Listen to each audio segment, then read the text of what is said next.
Cookie जनजाति, चिन जनजाति और लुसाई जनजाति, ये तीनों जनजातियां भारत के उत्तर पूर्वी इलाके में रहती हैं।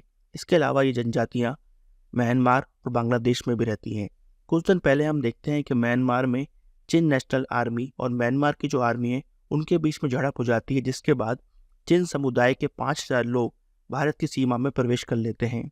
कुकी, चिन और लुसाई जनजाति तीनों मिलकर जो एथनिक ग्रुप में आती हैं। और फ्रेंड्स, इस एथनिक ग्रुप को भारत के मिजोरम में काफ़ी समर्थन मिलता है, क्योंकि ऐतिहासिक तौर पर ये तीनों जनजातियां यहीं की मुख्य मूल निवासी हैं। इसलिए यहाँ पर जो म्यांमार की आर्मी और चिन नेशनल आर्मी के बीच में तनाव देखने को मिल रहा है, ये तनाव भारत के लिए एक चिंता का विषय हो सकता है, क्योंकि ये इशू भारत के लिए सिर्फ एक जियोपॉलिटिकल इशू नहीं है, ये इशू भारत के लिए एक इंटरनल चैलेंज भी है। Hello everyone, welcome to crazy G K trick. Friends, आज की इस वीडियो में हम चिन रिफ्यूजी क्राइसिस के बारे में बात करेंगे।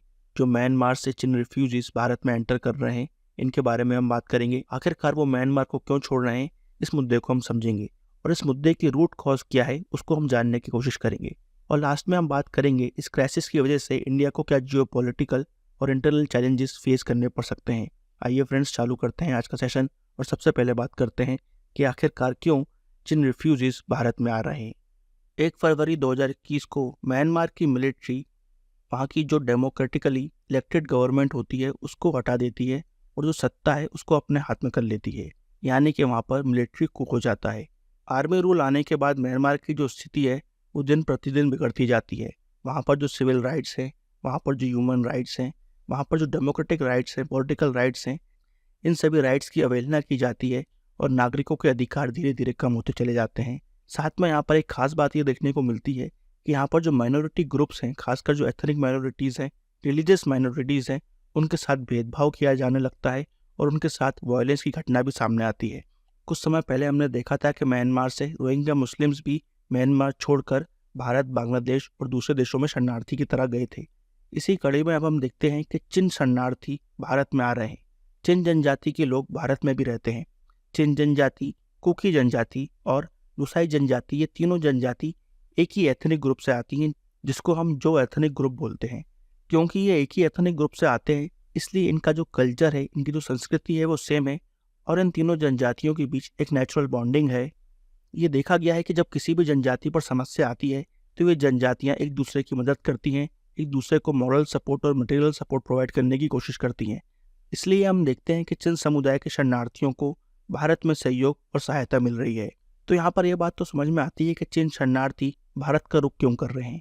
आइए अब इस बात को समझते हैं कि खासकर ये मिजोरम का रुख क्यों कर रहे हैं और यहाँ पर जो हमको चिन नेशनल आर्मी देखने को मिल रही है और साथ में दूसरे आर्म्ड ग्रुप्स भी देखने को मिल रहे हैं, वो भारत के लिए क्या चैलेंज खड़ा कर सकते हैं और यहाँ पर भारत के लिए जियोपॉलिटिकल चैलेंजेस क्या हो सकते हैं, उनको समझने की कोशिश करते हैं। ये बातें समझने के लिए हमको थोड़ा इतिहास में जाना होगा, तो आइए थोड़ा इन जनजातियों के इतिहास को समझते हैं। इतिहास में अगर हम देखें तो ये तीनों जनजातियाँ भारत के उत्तर पूर्वी इलाके से ही आती हैं और 1892 से पहले इनका जो भूगोलिक क्षेत्र था वो भी सेम था। मगर 1892 में कलकत्ता में एक कॉन्फ्रेंस होती है, जिसके बाद यहाँ पर इन तीनों जनजातियों को भूगोलिक आधार पर डिवाइड कर दिया जाता है। यानी कि आज़ादी से पहले अंग्रेजों ने एक कलकत्ता में कॉन्फ्रेंस करी थी, जिसको चिन लुसाई कॉन्फ्रेंस के नाम से भी जाना जाता है। इस कॉन्फ्रेंस में हम देखते हैं कि उस समय के लेफ्टिनेंट गवर्नर जो बंगाल के थे, चेयरमैन होते हैं।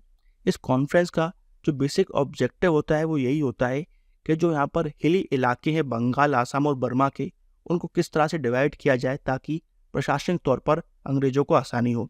मगर यहाँ पर एक और बड़ी बात ये थी कि अंग्रेजों ने 5 बार कुकी, चिन और लुसाई जनजातियों से युद्ध करे थे और उन 5 में उनको असफलताएं मिली थी। यहाँ पर वो ये भी चाहते थे कि ये तीनों जनजातियाँ डिवाइड हो जाएं ताकि यहाँ पर जो अंग्रेजों का प्रशासन है वो अच्छे से चल सके। यानी कि डिवाइड एंड रूल की पॉलिसी अंग्रेजों ने यहाँ पर इन जनजातियों पर भी अपनाई। इसी डिवाइड एंड रूल की पॉलिसी की वजह से हम देखते हैं कि 125 साल पहले इन जनजातियों को डिवाइड कर दिया जाता है। बर्मा को यहाँ पर चिन हिल्स का कंट्रोल दिया जाता है, बंगाल को यहाँ पर लुसाई हिल का दक्षिणी भाग दिया जाता है और आसाम को यहाँ पर नदन पार्ट दिया जाता है। तो इस तरह से फ्रेंड्स, कुकी, चिन और लुसाई जनजाति 3 सेक्शन में डिवाइड हो जाती है। भले ही अंग्रेजों ने इनको डिवाइड कर दिया हो, मगर इन जनजातियों के बीच जो एक इमोशनल कनेक्शन है उसको अंग्रेज नहीं तोड़ पाए हैं और ये कनेक्शन हमको आज भी देखने को मिलता है। ये तीनों जनजाति एक ही एथनिक ग्रुप से आती हैं, जिसको हम जो बोलते हैं। इसके अलावा इन तीनों जनजातियों का रिलीजन भी मुख्यतः एक ही है। ये तीनों जनजातियाँ अधिकतर क्रिश्चियनिटी को मानती हैं। इसके अलावा इन जनजातियों के जो लोग हैं वो भारत में मिजोरम, मणिपुर और नागालैंड में रहते हैं, म्यांमार में चिन हिल्स और उसके आसपास के इलाके में रहते हैं, और बांग्लादेश में ये हमको चिट्टागोंग इलाके में देखने को मिलते हैं। तो यहाँ पर ये जो इतिहास है ये हमको बताता है कि इस मुद्दे की रूट कॉज क्या है, मूल जड़ क्या है इस मुद्दे की। आइए अब बात करते हैं कि आखिरकार मिजोरम इन तीनों जनजातियों के लिए इतना महत्वपूर्ण क्यों है और मिजोरम क्यों एक एपिसेंटर की तरह सामने आ रहा है जब हम इन तीनों जनजातियों की बात करते हैं। राजनीतिक तौर पर देखा जाए तो इन तीनों जनजातियों के जो लोग हैं वो हमको 3 देशों में देखने को मिलते हैं, बांग्लादेश, इंडिया और म्यांमार। मगर यहाँ पर हमको इस बात को नोट करना चाहिए कि ये तीनों जनजातियाँ एक ही एथनिक ग्रुप से आती हैं, इनके बीच आज भी इमोशनल बॉन्डिंग है, इनका कल्चर आज भी सेम है, और यहाँ पर ये तीनों जनजातियाँ एक बार फिर से यूनाइट होना चाहती हैं, एक साथ रहना चाहती हैं। इसी कड़ी में हम देखते हैं कि कुछ समय पहले बांग्लादेश आर्मी और कुकी चिन नेशनल फ्रंट के बीच भी हमको झड़प देखने को मिलती है, हिंसा देखने को मिलती है, और वहाँ के जो कुकी और चिन समुदाय के लोग हैं वो भी बॉर्डर क्रॉस करते हैं और मिजोरम में आ जाते हैं। इसी तरह हम देख रहे हैं कि जो म्यांमार के चिन समुदाय के लोग हैं वो भी भारत में आते हैं, और भारत में कहाँ जाते हैं, वो भी मिजोरम जाते हैं। इसके अलावा एक और इम्पॉर्टेंट बात यहाँ पर यह है कि मणिपुर में भी हम देखते हैं कि कुकी और मैतेई जनजाति के बीच में हिंसा हमको देखने को मिलती है। तो वहाँ पर भी जो कुकी जनजाति है वहाँ के लोग भी मिजोरम का ही रुख कर रहे हैं। इसलिए हम देखते हैं कि मिजोरम यहाँ पर इन तीनों जनजातियों के लिए काफ़ी इम्पोर्टेंट हो जाता है, और मिजोरम में इन तीनों जनजातियों को समर्थन भी प्राप्त होता है। वहाँ के जो लोकल लोग हैं वो इन सबको समर्थन और सहायता देने के लिए रेडी रहते हैं। तो इस लिहाज से देखा जाए तो इंडिया के लिए यहाँ पर ये एक इंटरनल क्राइसिस भी है और जियो पॉलिटिकल क्राइसिस भी है। यहाँ पर फ्रेंड्स एक तरफ तो रिफ्यूजीज इंडिया में आ रहे हैं जो इंटरनल सिक्योरिटी के लिए खतरा हो सकते हैं, और दूसरी तरफ हम देख रहे हैं कि मिजोरम में इन कम्युनिटीज़ के लिए सपोर्ट है। तो यहाँ पर इंटरनल क्राइसिस भी इंडिया के लिए हैं, क्योंकि इंडिया में जो कुकी, चिन और लुसाई जनजाति के लोग हैं वो चाहते हैं कि उनकी कम्युनिटी के जो मेंबर्स हैं वो भले ही किसी देश में हो मगर वो सुरक्षित हो और वो भी एक सम्मान का जीवन जिए।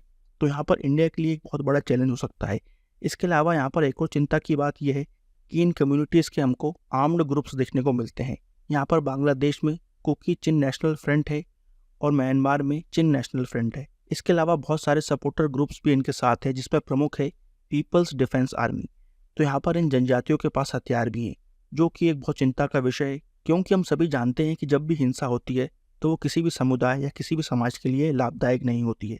तो यहाँ पर इंडिया को बहुत ही सावधानी से आगे बढ़ना होगा। इंडिया को यहाँ पर सबसे पहले डिप्लोमेटिक तरीके से म्यांमार और बांग्लादेश में परिस्थिति को समान करने की कोशिश करनी पड़ेगी, और साथ साथ यहाँ पर इस बात का भी ध्यान रखना होगा कि इंडिया में जो इन जनजातियों के लोग रह रहे हैं उनके साथ कंसेंसस बनाई जाए, उनकी बात को समझा जाए, और किस तरह से एक पीसफुल सोल्यूशन सबके सामने आ सकता है उसकी तरफ सबको साथ लेकर बढ़ा जाए। इन चीज़ों पर यहाँ पर फोकस करना होगा। तो फ्रेंड्स यहाँ पर हम देखते हैं कि ये जो क्राइसिस है ये आगे जाकर और भी बढ़ सकती हैं, जो भारत के लिए एक चिंता का विषय हो सकता है। आज की वीडियो में इतना ही। यहाँ पर फ्रेंड्स हमने समझा कि किस तरह से चिन, कुकी और लुसाई जनजातियों के बीच में जो कनेक्शन है वो जियोपॉलिटिकल क्राइसिस और भारत के लिए एक इंटरनल चैलेंजेस को खड़ा कर सकता है।